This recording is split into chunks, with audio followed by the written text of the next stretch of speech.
Siz айтып қойсаңыз, президенттің указын прокуратура көзөмөлгө алабы? Мыйзамдарды аласыздар, туурабы? Президенттин указын аласыздарбы? Аткарылышы боюнча. Аткарылышы боюнча алабыз. Анда мынакей сот реформасы боюнча көп депутаттар суроо берип атат.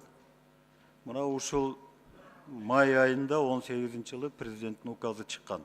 Ушу сот реформасын эффективдүү өткөрүү жөнүндө. Ошол боюнча жогорку кеңеш 0 эмоция кылып койду да. Буга кандай көңүл бурдуңуз? Ал жерде жогорку кеңешке тапшырма бар эле да, рекомендация иретинде. Муктар Юсупович, сот реформасы боюнча башкы прокуратурага бөлүнгөн өзүнүн тармак боюнча приоритеттүү багыт кылмыштардын жана жоруктардын бирдиктүү реестри автоматташтырылган маалыматтык системасын иштеп чыгуу, ишке киргизүү бизге сот реформасында каралган. Ошону биз иштеп чыгып, бүгүнкү күндө РП системасын ишке киргиздик.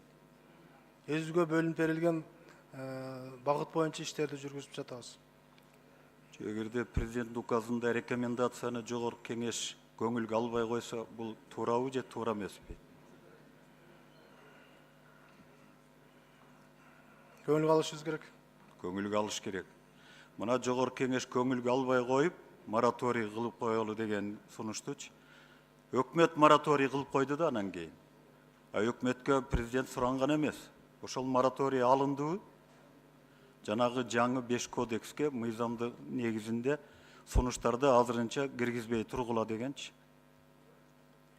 Өткөндө январдын 20-ларында биз баарыбыз чогулуп сүйлөшкөндө мораторийди өкмөт алып коебуз дедиле.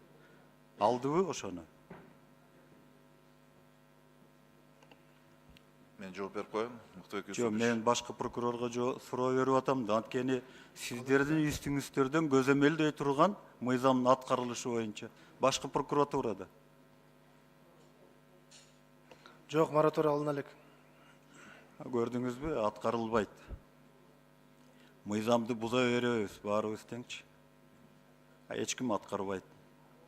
Анан эгерде жогорку кеңештин жетекчилиги, комитеттер аткарбаса, жөнөкөй адамдарды кантип аткарат анан кийин? Мына ушул маселени эске алып коюңуз. Ушул жактан баштаңыз дайымачы.